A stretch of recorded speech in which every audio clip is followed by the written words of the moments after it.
ஜோதிடம் என்னும் தெய்வக்கலை மூலமாக என்னை அங்கீகரித்து ஆதரிக்கும் அன்பு நேயர்களுக்கு இனிய வணக்கம்ங்க. மீன ராசிக்கு இந்த பதிவு மூலம் அப்படி என்னதான் சிறப்பாக இருக்குது அப்படிங்கிறத பார்க்குறதுக்கு முன்னாடி எம்பெருமான் முருகப்பெருமானின் ஆசீர்வாதம் உங்களுக்கு முழுமையாக கிடைக்க நான் சொல்லும் மந்திரத்தை நீங்களும் 3 முறை சொல்லிக்கிட்டே உங்களால் முடிஞ்சதுன்னா கமெண்ட் பாக்ஸில் ஒரு முறை கமெண்ட் பண்ணுங்கள். ஓம் முருகா போற்றி, ஓம் முருகா போற்றி, ஓம் முருகா போற்றி. என்னை படைத்து உன் மக்களுக்கு சேவை செய்ய அனுப்பிய கந்தா கடம்பா கதிர்வேலா என் ஜோதிடம் பழிக்க மனதார பாதம் தொட்டு வணங்குகிறேன். தினமும் உங்களுக்கு கிரகநிலை மாற்றத்தால் வரக்கூடிய சுப பலன்களை அறிய கட்டாயம் சப்ஸ்கிரைப் பண்ணி பெல் பட்டன் அப்புறம் ஆல் ஆப்ஷன் இருக்கும், அதையும் கொடுத்து வைங்க. ஒவ்வொரு பதிவும் உங்களை வெற்றியடைய வைக்க வேண்டும் அப்படிங்கிற எண்ணத்துல தாங்க போடுறோம். மீன ராசிக்காரங்க புதுமையான சிந்தனைகளுக்கு சொந்தக்காரங்க. பூ போல மனசு, கோபத்தை மறைச்சிட்டு சிரிப்பை மட்டும் காட்டக்கூடியவங்க. எடுத்த காரியத்தை எப்படியாவது முடிச்சிடணும் அப்படிங்கிறதுக்காக கஷ்டப்பட்டு போராடக்கூடியவங்க. நல்லது கெட்டதை முழுசா தெரிஞ்சவங்க. குரு பகவான ராசி அதிபதியா கொண்டவங்க. எல்லா இடங்கள்லையும் நேர்மையையும் உண்மையை மட்டுமே நம்பக்கூடியவங்க. உங்களுக்கு சொந்தமோ பந்தமோ அது தப்புனா அது தப்பு தான், வெட்டு 1 துண்டு 2ன்னு பேசக்கூடியவங்க. உண்மை நியாயத்துக்கு மட்டுமே என்னைக்குமே கை கொடுப்பீங்க. உண்மைக்கு புறம்பா எந்த ஒரு விஷயத்தையுமே செய்ய மாட்டீங்க. இதனால தான் மீன ராசிக்காரங்களுக்கு நிறைய கஷ்டங்களும் துன்பங்களும் அதிகமாகவே வந்துட்டு இருக்கு. தங்களுடைய கஷ்டத்தையும் கண்ணீரையும் கடுகளவு கூட மற்றவங்களுக்கு தெரியாம பார்த்துப்பாங்க. இதனால பார்க்குறவங்க எல்லாருமே மீன ராசியா இவங்களுக்கு என்னப்பா சூப்பரா இருக்காங்க, இவங்களுக்கு என்ன குறைச்சல் அப்படின்னு தான் நினைச்சிட்டு இருக்காங்க. ஆனால் வீட்டில் சாப்பாட்டுக்கு கூட கஷ்டப்படுறது உங்களுக்கு மட்டும்தாங்க தெரியும். கஷ்ட காலத்தில் திரும்பி பார்க்க கூட ஆள் கிடையாது. ஏதோ தட்டு தடுமாறி எந்திரிச்சு நிற்கிறப்போ உங்களை குறை சொல்கிறதுக்குனே நிறைய பேர் தேடி வருவாங்க. உங்கள் சொந்தக்காரங்க நண்பர்களுக்கு ஒரு தேவை இருக்குதுன்னா மட்டும்தான் உங்ககிட்ட வருவாங்க. அந்த தேவை முடிஞ்ச உடனே உங்களை தூக்கி போட்டுருவாங்க. மறுபடியும் அவங்க வந்து உங்ககிட்ட உதவின்னு கேட்பாங்க. அவங்க உங்களுக்கு முன்னாடி பண்ண துரோகத்தை எல்லாமே மறந்துட்டு மீண்டும் அவங்களுக்காக உதவி செஞ்சு ஏமாறக்கூடியவங்க தான் நீங்கள். வாழ்க்கையில் எப்படியாவது முன்னேறணும் அப்படிங்கிறதுக்காக தினம் தினம் கஷ்டப்பட்டு உழைக்கிறவங்க தான் நீங்க. கடந்த காலகட்டங்களில் தங்களுடைய வாழ்க்கையில நீங்க நல்லது நடக்க போகுதுன்னு நினைச்சிட்டு இருந்திருப்பீங்க. ஆனா உங்களுக்கு அந்த டைம்ல ஒரு மிகப்பெரிய ஏமாற்றம் தான். புதுசா ஒரு சில பிரச்சனைகளும் கஷ்டங்களும் தானாகவே உங்களை தேடி வந்திருக்கும். மீனராசிக்காரங்க சொந்த பந்தத்தை இழந்தாங்க, சொத்துக்களை இழந்தாங்க, தனக்கு நெருக்கமா இருக்கக்கூடிய உறவுகளையுமே இழந்தாங்க. கடைசியா நான் மட்டும்தான் எல்லாத்தையுமே இழந்துட்டு நிக்கிறதா இருக்குது, எனக்கு உயிர் வாழவே பிடிக்கலன்னு சொல்லிட்டு இருக்காங்க. இதுக்கு மேல என்னால வாழவே முடியல சாமி, தயவு செஞ்சு என்னை வந்து உன் கூடையே கூட்டிட்டு போயிரு. நான் இவ்வளவு கஷ்டப்பட்டதுக்கு அப்புறம் எனக்கு வாழ்க்கையில வாழணுங்கிற எண்ணம் சுத்தமாவே போயிருச்சு. உங்க மனசுல கவலையும் துன்பமும் தாங்க அதிகமாகவே இருக்குது. நீங்க செய்யக்கூடிய ஒவ்வொரு விஷயத்தையுமே தடுப்பதற்கும் உங்களை அவமானப்படுத்துவதற்கும் இங்க நிறைய நபர்கள் வந்து முயற்சி பண்ணிட்டு இருக்காங்க. இது எல்லாமே தெரிஞ்சுமே கூட நீங்கள் என்னமோ பண்ணுங்க எனக்கு என்ன வந்துச்சு அப்படின்னு தன்னுடைய வேலையில் மட்டும் என்றைக்குமே குறிக்கோளாக இருக்கிறவங்க தான் நீங்கள். ஏன் எனக்கு மட்டும் ஏன் இவ்வளவு கஷ்டம் வருது, என்னோட வாழ்க்கையில் நான் யாருக்குமே கெடுதலையோ கஷ்டத்தையோ துன்பத்தையோ கொடுத்ததில்லை, எனக்கு மட்டும் ஏன் இப்படி நடக்குது அப்படின்னு தான் நிறைய நபர்கள் சொல்லிட்டு இருக்கீங்க. மீனராசிக்காரங்களுக்கு பிரச்சனைங்கிறது வரும், அது கொஞ்ச நாள் இருக்கும், அதுக்கப்புறம் அந்த பிரச்சனை போயிடும். இந்த மாதிரி பிரச்சனை வரும் போகும் அப்படிங்கிற நிலைமையில தான் நிறைய நபர்கள் வாழ்ந்துட்டு இருக்கீங்க. நீங்கள் என்னதான் பிரச்சனையை தவிர்த்தாலும் ஏதாவது ஒரு சூழல்ல உங்களை நோக்கி பிரச்சனையும் கஷ்டமும் வந்துக்கிட்டு தாங்க இருக்கு. ஆனால் இனி வரக்கூடிய நாட்களில் உங்களுக்கு இன்பத்தையும் மகிழ்ச்சியையும் தரக்கூடிய ஒரு காலகட்டமாகவே அமைஞ்சிருக்குது. இது நாள் வரைக்கும் நடந்த கெட்ட விஷயத்தை எல்லாமே விட்டுருங்க. இனி வரக்கூடிய நாட்களில் உங்களுக்கு எப்படிப்பட்ட நன்மைகள் நடக்க போகுது அப்படிங்கிறத நம்ம தொடர்ந்து பார்க்க போகிறோம். முதலாவதாக பார்த்தீங்கன்னா உங்களுக்கு சுக்கிர பயிற்சியானது ஸ்டார்ட் ஆயிடுச்சு. சுக்கிர பயிற்சி எங்களுக்கு தெரியும் சாமி, சுக்கிர பயிற்சிக்கும் எங்களுக்கு என்ன சம்மந்தம் அப்படின்னு நிறைய பேர் கேட்பீங்க. அதாவது பார்த்தீங்கன்னா சுக்கிரனை ராசி அதிபதியாக கொண்டது ரிஷப ராசிக்காரர்களும் துலாம் ராசிக்காரர்களும். இது வந்து சுக்கிர பயிற்சியை பொறுத்த வரைக்கும் பார்த்தீங்கன்னா இது வந்து பொது பலன்களாகவே பார்க்கப்படுதுங்க. 12 ராசிக்கும் நல்ல ஒரு கூடுதல் முன்னேற்றம் அப்படிங்கிறது விரைவில் மீன ராசிக்காரர்களுக்கு எதிர்பார்க்கலாம். அடுத்ததாக பார்த்தீங்கன்னா உங்களுக்கு சனியுடைய வக்ர பயிற்சியானது ஸ்டார்ட் ஆயிடுச்சு. அது என்ன சாமி சனி பகவானுடைய வக்ர பயிற்சி எங்களுக்கு ஒன்றுமே புரியலையே அப்படின்னு நிறைய பேர் கேட்பீங்க. அதாவது பார்த்தீங்கன்னா கடந்த மார்ச் மாதத்தில் சனி பகவான் வந்து கும்ப ராசியிலிருந்து உங்களுடைய ராசிக்கு மீன ராசிக்கு வந்துட்டாருங்க. இந்த அடுத்த மாதம் அதாவது நவம்பர் அப்படிங்கிற வரைக்கும் வந்து கிட்டத்தட்ட அவர் வந்து திரும்பி வந்து கும்பராசிக்கு போயிடுவாருங்க. அவர் போனதுக்கு அப்புறம் அதிலிருந்து வந்து பார்த்தீங்கன்னா நல்ல ஒரு முன்னேற்றம் அப்படிங்கிறது நிச்சயமாக உங்கள் வாழ்க்கையில் ஏற்பட போகுது. நீங்கள் போய் ஒரு மீனராசிக்காரங்களை பார்த்து கேட்டிங்க அப்படின்னா எனக்கு சனி பயிற்சியிலிருந்தே என் வாழ்க்கையே நல்லாவே இல்லைங்க, ஏதாவது பிரச்சனை கஷ்டம் துன்பம் ஏதாவது வந்துக்கிட்டே இருக்குது சாமி, இந்த கடைசியாக வந்து 4-5 மாதம் எல்லாமே வாழ்க்கையில் ரொம்பவே கஷ்டப்பட்டுட்ருக்கோம், இந்த சனி பயிற்சி மூலமாக எங்கள் வாழ்க்கை இப்படி ஆகி போச்சுன்னு பெரும்பாலான மீனராசிக்காரங்க சொல்கிறீங்க. கண்டிப்பாக இந்த சனி பகவானுடைய வக்ர பயிற்சி மூலமாக இனி வர வரக்கூடிய ஒரு 5-6 மாதங்களை பொறுத்த வரைக்கும் நல்ல ஒரு முன்னேற்றத்தை தரக்கூடிய ஒரு காலகட்டமாகவே பார்க்கப்படுது. கடந்த காலகட்டங்களில் உங்கள் வாழ்க்கையில் நீங்கள் எதையெல்லாமே இழந்துட்டு கஷ்டப்பட்டுட்டு வருத்தப்பட்டு இருக்கீங்களோ அது அனைத்தும் பெறக்கூடிய ஒரு காலகட்டமாகவே வரக்கூடிய ஒரு 6 மாதங்கள் அப்படிங்கிறது நல்ல ஒரு ராஜயோகத்தை கொண்டுள்ள ஒரு நாட்களாகவே பார்க்கப்படுது. அடுத்ததாக பார்த்தீங்கன்னா இத்தனை நாட்களாக பார்த்தீங்கன்னா குரு பெயர்ச்சியோட பலன்கள் வந்து மீனராசிக்கு கிடைக்கல. ஏன்னா மீனராசியுடைய அதிபதியே பார்த்தீங்கன்னா குரு பகவான் தான். அவர் உங்களுக்கு இத்தனை நாட்களாக வந்து குரு பெயர்ச்சி பலன்களை கொடுக்கவே இல்லைங்க. இப்போ பார்த்தீங்கன்னா உங்களுக்கு இந்த செப்டம்பர் மாத இறுதியில் வருட கிரகங்களுடைய மாற்றங்கள் இருக்கிறதுனால உங்களுக்கு குரு பெயர்ச்சியோட ஒட்டுமொத்த பலன்களும் முழுமையாக கிடைக்க போகுது. இதன் மூலமாக நல்ல ஒரு பொருளாதார முன்னேற்றமும் நல்ல ஒரு குடும்ப வாழ்க்கையும் நல்ல ஒரு தொழில் வாழ்க்கை அப்படிங்கிறது விரைவில் உங்கள் வாழ்க்கையில் அமைய போகுதுங்க. கடந்த காலகட்டங்களில் நல்ல ஒரு வேலைங்கிறது கிடைச்சிருக்காது. ஏதோ ஒரு கிடைக்கிற வேலைக்கு ஒரு 10,000 சம்பளத்துக்கோ 15,000 சம்பளத்துக்கோ பிடிக்காத ஒரு வேலையை குடும்ப கஷ்டத்துக்காக வேறு வழியே இல்லாமல் செஞ்சுட்டு இருந்திருப்பீங்க. ஆனால் இனி வரக்கூடிய நாட்களில் உங்கள் தகுதிக்கேற்ப நீங்கள் படித்த படிப்புக்கு ஏற்ற மாதிரியும் உங்களுக்கு பிடிச்ச மாதிரியும் நீங்கள் ஒரு அரசாங்க வேலைக்கு ட்ரை பண்ணாலும் சரி, இல்லை ஒரு ஐடி ஜாபோ ப்ரைவேட் ஜாபோ பேங்க் ஜாபோ நீங்கள் எங்கே வேலைக்கு ட்ரை பண்ணாலும் அந்த ஜாப் அப்படிங்கிறது உங்களுக்கு நிச்சயமாக கிடைக்க போகுதுங்க. கோர்ட்டு கேஸுன்னு ரொம்ப நாட்டில் அலைஞ்சிட்டு இருக்க நபர்களுக்கு விரைவில் உங்களுக்கு சாதகமாகவே தீர்ப்பு வரும். சொத்து பிரச்சனையும் உங்களுக்கு சாதகமாகவே முடியும். சனி பகவானுடைய பார்வை உங்களுக்கு நேரடியாகவே இருக்குது. இதன் மூலம் வருமானம் அப்படிங்கிறது பல வழிகளில் வரும். தொழில லாபம் சற்று அதிகமாகவே கிடைக்கும்.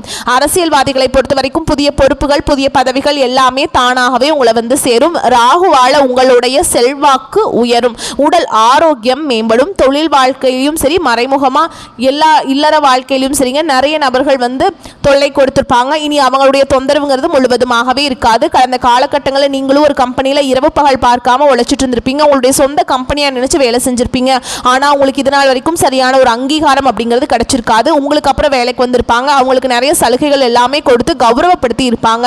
ஆனா நீங்க எப்படி வேலைக்கு போனீங்களோ அதே மாதிரி தான் இன்னைக்கு வரைக்குமே இருப்பீங்க. ஆனா இனி வரக்கூடிய நாட்கள்ல உங்களுக்கு சம்பள உயர்வு பதவி உயர்வு உங்களுக்கு மேல் இருக்கக்கூடிய அதிகாரிகளுடைய ஆதரவு முதற்கொண்டு உங்களுக்கு கிடைக்க போகுதுங்க. இனி உங்க வார்த்தைக்கு மதிப்பு மரியாதை கிடைக்கும். அந்தஸ்துல நீங்க எதிர்பார்த்த உயர்வுக்கு போக போறீங்க. இனி நினைச்சது எல்லாமே நடக்கும். தொழில் வியாபார தடைகள் அனைத்தும் விலகும். லாபம் அதிகமாக கிடைக்கும். முன்னேற்றம் உண்டாகும். வரவேண்டிய பணம் விரைவில் கைக்கு வந்து சேரும். குடும்பத்தில் நெருக்கடிகள் விலகும். செல்வாக்கு அந்தஸ்து உயரும். வெளிநாட்டு முயற்சிகள் வெற்றியை தரும். தெய்வ சிந்தனை அதிகமாகும். பெரியோர்களுடைய உதவிகள் கிடைக்கும். உறவுகளில் இருந்த சண்டை சச்சரவு முழுவதுமாகவே விலகும். புதிய நண்பர்கள் உங்களுக்கு உதவி செய்வாங்க. தொழிலில் ஏற்பட்ட நெருக்கடிகள் நீங்கும். முடங்கி கிடந்த நிறுவனங்கள் மீண்டும் இயங்கும். வியாபாரத்தில் எதிர்பார்த்த லாபம் கிடைக்கும். புதிய தொழில் தொடங்கக்கூடிய முயற்சிகள் கண்டிப்பாக உங்களுக்கு வெற்றியை தருங்க. கடந்த காலகட்டங்களில் திருமண நிலை அப்படிங்கிறது மீனராசிக்காரங்களுக்கு நிறைய சிக்கலையும் பிரச்சனையுமே பெரும்பாலும் சந்திச்சிருப்பீங்க. இதில் குறிப்பாக பார்த்தீங்கன்னா பெண்களுக்கு ஏதாவது ஒரு வகையில் திருமணம் அப்படிங்கிறது எளிமையாக அடைஞ்சிருது. ஆனால் ஆண்கள் தான் ரொம்ப ரொம்ப பாவம். ஏண்டா மீனராசியில் பிறந்தோ கல்யாணமே ஆக மாட்டேங்குது. 30, 35, 38 வயசு ஆகிப்போச்சு. பொண்ணு பார்க்க போனால் வயசு அதிகமாக இருக்குது. இல்லை நல்ல வேலை இல்லை கவர்மெண்ட் ஜாப் வேணும் வசதி வேணும் ஏதாவது ரீசன் சொல்லி தட்டி கழிச்சிட்டே இருக்காங்க சாமி அப்படின்னு தான் நிறைய நபர்கள் சொல்றீங்க. கண்டிப்பா வரக்கூடிய நாட்களில் நீங்க எதிர்பார்த்த மாதிரியே நல்ல ஒரு வரன் அப்படிங்கிறது விரைவில் உங்களுக்கு அமைய போகுது. வாழ்க்கை துணையை இழந்த மீனராசி ஆண்களோ பெண்களோ அடுத்து வந்து 2வது திருமணம் அதாவது மறுமணம் பண்ணலாமா வேண்டாமா அப்படிங்கிற ஒரு மிகப்பெரிய குழப்பத்தில் இருப்பீங்க. அப்படி 2வது திருமணம் பண்ணும்போது சொந்தக்காரங்க தப்பா பேசிடுவாங்களா, இல்ல ஊர்க்காரங்க தப்பா நினைச்சிருவாங்களா, இல்ல அவங்க என்ன நினைப்பாங்க இவங்க என்ன நினைப்பாங்க அப்படின்ட்டு நிறைய நபர்கள் வந்து 2வது திருமணத்தை பத்தி யோசிக்காம இருக்கீங்க. இப்ப இருக்கக்கூடிய பொருளாதார சூழலும் இப்ப இருக்கக்கூடிய காலகட்டத்தையும் வச்சு பார்க்கும்போது ஒரு சிங்கிள் பேரண்டால் இந்த சொசைட்டில சர்வே பண்றது ரொம்ப ரொம்ப கஷ்டங்க. நீங்க எதிர்பார்த்த மாதிரியே நல்ல ஒரு மறுவாழ்க்கை அப்படிங்கிறது விரைவில் உங்களுக்கு அமையும். குழந்தை பாக்கியத்துக்காக எங்க மீனராசி நேயர்கள் பார்த்தீங்கன்னா எங்களுக்கு மேரேஜ் ஆகி 3 வருஷம் ஆகுது சாமி, 5 வருஷம் ஆகுது, 8 வருஷம் ஆகுது, நாங்களும் போகாத ஹாஸ்பிட்டல் இல்லை பார்க்காத ட்ரீட்மெண்ட் இல்லை, வாரத்தில் 3 நாள் முருகர் கோவிலுக்கு போய் வழிபாடு செஞ்சுட்டு வந்துட்டு இருக்கோம், ஆனால் எங்களுக்கு குழந்தை பாக்கியமே இல்லை சாமி அப்படின்னு நிறைய பெரும்பாலான மீனராசினியர்கள் சொல்கிறீங்க. கண்டிப்பாக வரக்கூடிய நாட்களில் நிச்சயமாக நீங்கள் எதிர்பார்த்த மாதிரியே நல்ல ஒரு குழந்தை வாக்கியம் அப்படிங்கிறது விரைவில் உண்டாகும். பிரிந்திருக்கக்கூடிய கணவன் மனைவி எல்லாமே பார்த்தீங்கன்னா டிவோர்ஸ்க்காக அப்ளை பண்ணி வெயிட் பண்ணிட்டு இருப்பீங்க. நீங்கள் மீண்டும் ஒரு முறை நேரில் சந்தித்து பேசக்கூடிய வாய்ப்பு கிடைக்கும் பட்சத்தில் அந்த டிவோர்ஸ் எல்லாமே கேன்சல் பண்ணிட்டு மீண்டும் இருவரும் ஒன்றாக இணைந்து வாழ்வீங்க. கடந்த காலகட்டங்களில் காதல் அதிகமான தோல்விகளை சந்தித்தது யாருன்னு பார்த்தீங்கன்னா அது முழுக்க முழுக்க மீனராசிக்காரங்க தான். ஏன்னா நல்லா லவ் பண்ணிட்டு இருந்திருப்பீங்க. திடீர்னு ஒரு சண்டை சச்சரவு ஈகோ பிரச்சனை மூலமாக அந்த லவ் வந்து பிரேக்கப் ஆயிருக்கும். இல்லை வீட்டில் போய் சொல்லும்போது பெற்றோர்கள் வந்து உங்களுடைய காதலுக்கு தடையாக இருந்திருப்பாங்க. வேற கேஸ்டாக இருக்குது, நல்ல குடும்பமாக தெரியல, நல்ல வேலையில் ஏதாவது ரீசன் சொல்லி எப்படியெல்லாம் தட்டி கழிக்க முடியுமோ அப்படியெல்லாம் பண்ணியிருப்பாங்க. ஆனால் இனி வரக்கூடிய நாட்களில் நீங்கள் காதலை வெளிப்படுத்துறீங்க அப்படின்னா அந்த காதல் கண்டிப்பாக கை கூடுங்க. வீட்டில் போய் சொல்லும்போது பெற்றோர்கள் வந்து உங்களுடைய காதலுக்கு முன்னாடி நின்று திருமணம் செய்து வைக்கக்கூடிய வாய்ப்புகள் அதிகமாகவே உள்ளது. காதலுக்கு பச்சை கொடி காமிப்பாங்க. இனி வரக்கூடிய நாட்களில் கடினமான காரியத்தையுமே சுலபமாக செஞ்சு முடிச்சிருவீங்க. உங்கள் எளிமையான பேச்சு திறமையால் நீங்கள் அனைவரையுமே கவர்ந்தெழுப்பீங்க. சமூகத்தில் உங்கள் பெயருக்கும் புகழுக்கும் படிப்படியாக முன்னேற்றம் வரப்போகுது. சிலருக்கு படிப்பதற்காகவும் வேலை விஷயமாகவும் தொழில் விஷயமாகவும் வெளியூர் வெளிநாடு போகக்கூடிய வாய்ப்புகள் எல்லாமே கிடைக்க போகுது. மீனராசியை பொறுத்த வரைக்கும் நீங்கள் ஆண்களோ பெண்களோ அரசு வேலையோ தனியார் வேலையோ கூலி வேலையோ நீங்கள் எதிர்பாராத வருமானம் அப்படிங்கிறது உங்களுக்கு இரட்டிப்பு மடங்காக கிடைக்க போகுது. சேமிப்பு அப்படிங்கிறது பல மடங்காக உயரப்போகுது. இதன் மூலமாக கடந்த காலகட்டங்களில் மீனராசிக்காரர்களுக்கு ஏற்பட்ட கடன் பிரச்சனைகள் அனைத்தும் வரக்கூடிய நாட்களும் முழுவதுமாக நிவர்த்தியாக போகுது. நீங்கள் போய் ஒரு மீனராசிக்காரங்களை பார்த்து கேட்டிங்க அப்படின்னா எனக்கு 3 லட்சம் இருக்குதுங்க, 5 லட்சம் இருக்குதுங்க, 10 லட்சம் இருக்குதுங்க, என் பிஸ்னஸ் லாஸுங்கன்னு சொல்லுவாங்க. அந்த அளவுக்கு கடந்த காலகட்டம் அப்படிங்கிறது கடன் பிரச்சனையால் மிகவும் மோசமான நிலையில் இருந்தவங்க தான் நீங்கள். ஆனால் இனி வரக்கூடிய நாட்களில் நல்ல ஒரு முன்னேற்றம் அப்படிங்கிறது நிச்சயமாக மீனராசிக்காரங்க வாழ்க்கையில் ஏற்பட போகுது. இனி உங்களுடைய வளர்ச்சி அப்படிங்கிறது யாருமே எதிர்பார்க்காத அளவுக்கு ஒரு மிகப்பெரிய ஒரு அசுர வளர்ச்சியாக இருக்க போகுது. உங்களுடைய சொந்தக்காரங்களும் உங்களுடைய நண்பர்களும் உங்களுடைய குடும்ப உறவுகள் மூலமாக உங்களுக்கு நிறைய பிரச்சனையும் சிக்கலும் ஏதாவது ஒரு வகையில் வந்துக்கிட்டே தான் இருக்க போகுதுங்க. உடனடியாக தவறான உறவுகள் தவறான நபர்கள் என்று தெரிய வரும் பட்சத்தில் அந்த உறவை விட்டு உடனடியாக விலகி இருப்பது மீனராசிக்காரங்களுக்கு ரொம்ப ரொம்ப நல்லதுங்க வரக்கூடிய நாட்களில். மேலும் விரிவான பலன்களை பற்றி பார்க்கலாங்க. அது கூடவே நம்ம நட்சத்திர பலன்களை பார்க்கும்போது நமக்கு கூடுதல் விவரங்களாக இருக்கும். அந்த வகையில் பிறர் செய்ய முடியாத சவாலான காரியங்களை சாதித்து காட்டும் வல்லவர்களான நீங்களே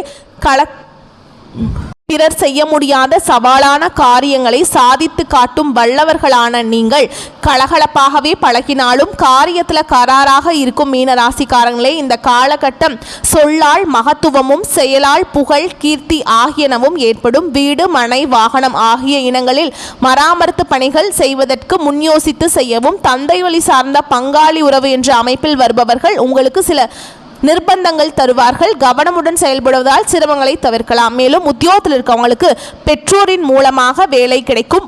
உங்களுடன் வேலை செய்பவர்களிடம் அனுசரணையாக செல்லவும். வீணான பிரச்சனைகளும் மனக்குழப்பங்களும் வேண்டாம். நீங்கள் செய்யும் உத்தியோகத்தில் சிறந்து விளங்குவீங்க. வியாபாரிகளுக்கு செய்து வரும் தொழிலில் சிறப்பான பலன்களை காணலாம். கடந்த காலத்தை விட கூடுதல் லாபம் கிடைத்தாலும் தொழிலை விரிவுபடுத்துவதற்கான வேலைகளை இப்போது ஆரம்பிக்கலாம். தொழில் நிமித்தமாக சிலர் தூரதேச பயணம் மேற்கொள்ள வேண்டி வரலாம். பெண்களை பொறுத்த வரைக்கும் உடல் நலில் மிகுந்த அக்கறை செலுத்த வேண்டும். கணவரை விட்டு பிரிந்தவர்கள் கணவருடன் மீண்டும் சேருவாங்க. உங்களின் கணவருக்கு உங்களால் அனுகூலம் உண்டாகும். குழந்தை பாக்கியம் கிட்டும். நீங்கள் கொடுத்த வாக்கை காப்பாற்ற வாய்ப்புகள் கைகூடி வரும். கலைத்துறையை சார்ந்தவர்களுக்கு தங்களது முழு திறமைகளையும் காட்டினால் மட்டுமே வாய்ப்புகள் அதிகமாக கிடைக்கும். அடிக்கடி வெளியூர் பயணங்கள் சேரும். ஒரே நேரத்தில் பலவிதமான வாய்ப்புகள் சேரும்போது தகுந்த ஆலோசனைகளை மேற்கொண்டு முடிவுகளை எடுக்க வேண்டுங்க. அரசியல் துறையில் இருக்கிறவங்களுக்கு மதிப்பு உயரும். போட்டிகளை சமாளிப்பீங்க. உங்களுக்கு எதிர்பார்க்காத பதவி கிடைக்கும். உங்கள் தொண்டர்கள் உங்களுக்காக உழைப்பாங்க. எந்த சவாலையும் தைரியம் மற்றும் தன்னம்பிக்கையுடன் சமாளிக்க வேண்டும். மாணவர்கள் பொறுத்த வரைக்கும் கவனம் தேவைங்க. ரொம்ப கவனமாக படிச்சிங்கன்னா மட்டும்தான் நீங்கள் தேர்வில் நல்ல மதிப்பெண்களை பெற முடியும். ஓகேங்களா? மேலும் உங்களை பொறுத்த வரைக்கும் நட்சத்திர பலன்களை பார்க்கலாங்க. அந்த வகையில் பூரட்டாதி நட்சத்திரம் 4ஆம் பாதம் உங்களை பொறுத்த வரைக்கும் உடல் நிலையில் முன்னேற்றம் ஏற்படும். பொருளாதாரத்தில் தட்டுப்பாடு வராது. கடன் பாக்கிகள் அடையும். பூர்வீக சொத்துக்கள் உள்ள வில்லங்கங்கள் நீங்கும். புதிய தொழில் தொடங்கக்கூடிய திட்டங்கள் நிறைவேறும். வியாபாரத்தில் கொள்முதல் சரக்குகளை நல்ல விலைக்கு விற்பனை செய்வீங்க. கணவன் மனைவி ஒற்றுமை கூடும். அடுத்ததா உத்திரட்டாதி நட்சத்திரம் உங்களை பொறுத்த வரைக்கும் வியாபாரிகள் கொள்முதல் சரக்குகளை நல்ல விலைக்கு விற்பீங்க. கணவன் மனைவியுடைய ஒற்றுமை கூடும். அடுத்ததா உத்திரட்டாதி நட்சத்திரம் உங்களை பொறுத்த வரைக்கும் விரும்பிய ஆடை ஆபரணங்களை வாங்கி மகிழ்வீங்க. பெற்றோர்கள் வகையில் மருத்துவ செலவுகள் குறையும். வீடு வாங்க வாய்ப்பு நிறைவேறும். தொழிலதிபர்கள் நல்ல லாபத்தை அடைவீங்க. வியாபாரிகள் புதிய கிளைகள் துவங்க போட்ட திட்டம் நிறைவேறும். அரசியல் பிரமுகர்கள் இழந்த செல்வாக்கை மீண்டும் பெறுவீங்க. அடுத்ததா ரேவதி நட்சத்திரம் உங்களை பொறுத்த வரைக்கும் புத்துணர்வுடன் காணப்படுவீங்க. பண வரவு கூடுதலாகும். சேமிப்பு உயரும்.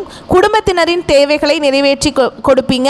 நண்பர்களிடையே இருந்து வந்த பிணக்குகள் நீங்கி நேசத்தோடு வாழ்வீங்க. தடைபட்டு வந்த சுபகாரிய நிகழ்ச்சிகள் இனிதாக நடக்கும். உங்களை பொறுத்த வரைக்கும் பரிகாரம் அப்படின்னு பார்த்தோம்னா வியாழந்தோறும் அருகில் இருக்கும் நவ கிரக கோயிலுக்கு சென்று நெய் தீபம் ஏற்றி அர்ச்சனை செய்து வழிபாடு செஞ்சுட்டு வந்தீங்க அப்படின்னா உங்களுக்கு எல்லா பிரச்சனைகளும் நீங்கி சந்தோஷமாக வாழ போவீங்க.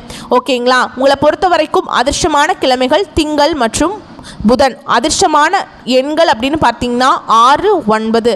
வரக்கூடிய வாய்ப்புகளை மட்டும் கரெக்டாக பயன்படுத்திக்கோங்க. இந்த வீடியோ பதிவு உங்களுக்கு பிடிச்சிருந்தா வீடியோக்கு லைக் பண்ணுங்கள், நம்ம சேனலை சப்ஸ்கிரைப் பண்ணிக்கோங்க. மேலும் பிடிச்சிருந்தா ஃப்ரெண்ட்ஸ் அண்ட் ஃபேமிலிக்கு ஷேர் பண்ணுங்கள். வாழ்த்துக்கள். நன்றி, வணக்கம்.